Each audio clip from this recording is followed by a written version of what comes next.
Hey there, Tundra Nation, and welcome back to the channel. Today on Tundra Tactical, we are venturing into the primal section of our brain to decipher what your hunting style says about you. So sit back, paint your face, but don't use too much black, and let's start the show. The first type of hunter we have is the blind. Really? The blind guy? We're already making fun of the visually impaired? No, what else could it mean? Oh, that's what those are. Sorry, folks, I've been informed that blinds are some sort of hunter safe space umbrella combo. If you hunt like this, then you're always first in line at Denny's on Veterans Day because you definitely did 4 years in the National Guard Reserves. You are the ultimate weekend warrior of the hunting world. You spend more time coordinating your camo to match your blind than you do on scouting or placement. You show up on Thursday night to a field, set up your adorable camouflage soccer mom tent, and come back on Saturday and hop in. Your ADHD is way too strong not to scroll through shorts on YouTube while you wait, and because of this, you miss a buck that was only 40 yards away. But you are all caught up on the latest T-Rex Arms upload. Son of a... Fortunately for you, the Adderall eventually kicked in to remind you what you were doing in time, and you got that 1-year-old doe for a consolation prize. You'll be giving up this hobby in a couple of years, just like you did woodworking, Warhammer 40K, and water skiing. But what you shouldn't give up is the products from our sponsors. Double Black's all-American made 416R stainless barrels are threaded half by 28 and are button rifled at 1 in 10 twist, so you can shoot cast, plated, or jacketed ammunition. They're ready to use with no hand fitting required, and a thread protector is included. And we have Vault Pro, proudly manufacturing the finest American-made safes, vault doors, safe rooms, and storm shelters. When you buy from Vault Pro, your safety, security, and privacy is their only priority. Vault Pro has never and will never release your information to another party, so go ahead and click on the Vault Pro link in the doobly-doo. The blind guy giving up just leaves more fun for the party bros of the hunting world, the group hunters. This group of guys tells their wives that they're going out hunting, but forgets to mention that the rest of the guys are going. No actual hunting is done on these trips though. It's more just an excuse to smash a couple cases of beers with the boys out in the woods. You make sure your wife hears about you talking about bringing your new 300 blackout with you, but that's just code for the 300 beers you're going to be bringing for everyone else to get blackout drunk on. Honestly, this is the best type of hunting style in my humble opinion. When the weekend is over, you stop by the butcher shop on the way home and you pick up that marinated bison meat or Cajun chicken to pass off as hog or wild duck as proof to the wife when you get home. She is unimpressed and tells you can go hunting again next weekend because she's going to a yoga conference with Darren from work and is looking forward to opening up her third chakra.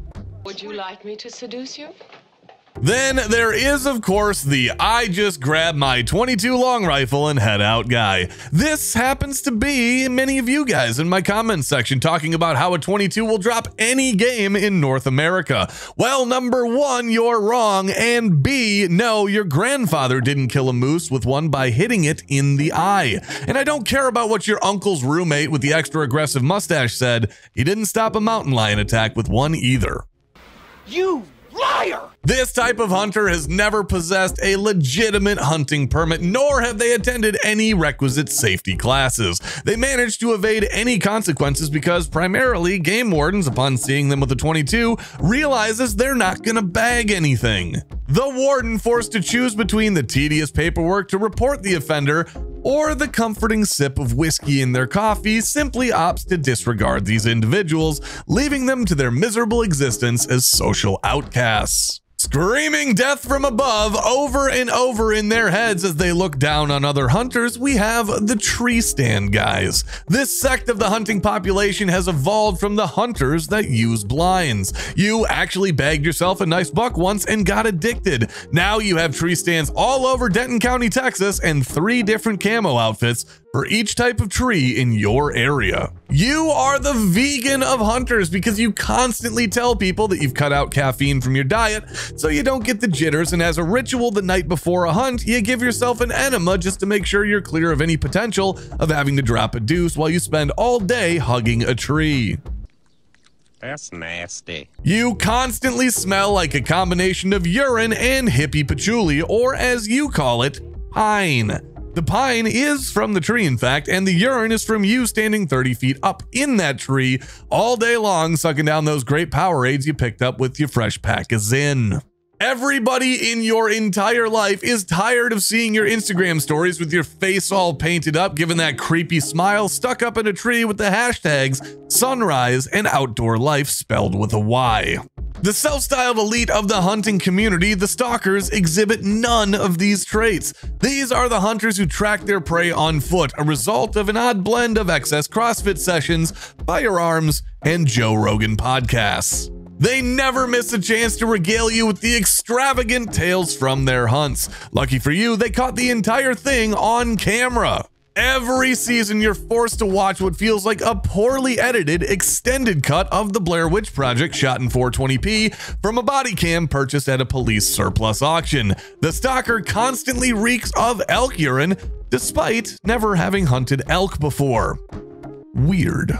They have every top-of-the-line accessory that was advertised for that season, and they yard sale it all off in the summertime to get money towards next year's set of gear. Their rifles are specifically honed for shooting at ranges past 600 yards to get that one bighorn sheep that they've been chasing for 4 years now. Years of family vacations and major events in their child's lives will be missed trying to track down this one animal. The one weekend that you stay home to watch the kids play in their pee-wee football game, you get a text from your non-hunting friend showing a dead sheep in the road and a small, ironic dent on the front of his Dodge Ram. Sorry, Ahab, you should have kept hunting that whale, but at least you got to see your kid get his first concussion. And that is exactly how you become our next type of hunter, the day drinker. With all your ambitions for hunting gone, your family hating you, and no friends because of your ungodly awkwardness, you spend most afternoons stuck up against a tree with a shotgun hoping that something just comes along. You put in the least amount of effort and are only accompanied by your flask with some bottom shelf liquor inside and the 2 backup flasks you bring just in case. The locals, well, they seem to leave your hunting spot alone, but that's mostly because they think the place is haunted, since whenever they approach, they can hear the most eerie sound you ever could hear coming out of the woods: a grown man crying. Hey, if you want to hear what I sound like when I scream, then come join me on Twitch, where I stream 7 days a week and my chat loves to jump scare me. Come hang out, say hi, and roast my gaming abilities as we talk about guns and video games. That's twitch.tv/Tundra Gaming Live. We'll see you there, folks. The true elites of the hunting milieu are the Solo Archery Hunters. Propelled by a musky mix of Steve Rinella motivational tapes and mushroom tea, these individuals embark upon foreign expeditions. They prepare for trips like old-timey Arctic explorers, packing all the necessities for a 2-week quest to locate a rare panda species and enough pocket cash to make sure all the locals carry the gear. Now, originally you didn't plan on harvesting the panda. You intended really to go full Jane Goodall and convince the pandas to procreate and save their own species. But one night, after a few too many medicinal whiskeys and no panda on panda action, you woke up to discover a smoldering fire pit, some choice steaks in the cooler, and no pandas in sight. Oops. Solo archery hunters, you have no family at home, so you just live out somewhere in an RV. You ask everybody that you meet if they're interested in a business opportunity with great potential, which is totally not a multi-level marketing supplement scheme designed to fund your lifestyle. You've chosen not to hunt with firearms as there are no laws regarding the ownership of bows or users of that smooth jazz cabbage. Drugs would be the only way you could get me to walk through bear country looking for 100 pounds of meat to carry out on my back like a main course of an all-you-can-eat tundra buffet. But hey, you do you, bud. Maybe one day you'll win that draw to go to Africa to hunt baboons while riding on the back of a wildebeest. Subscribe, folks.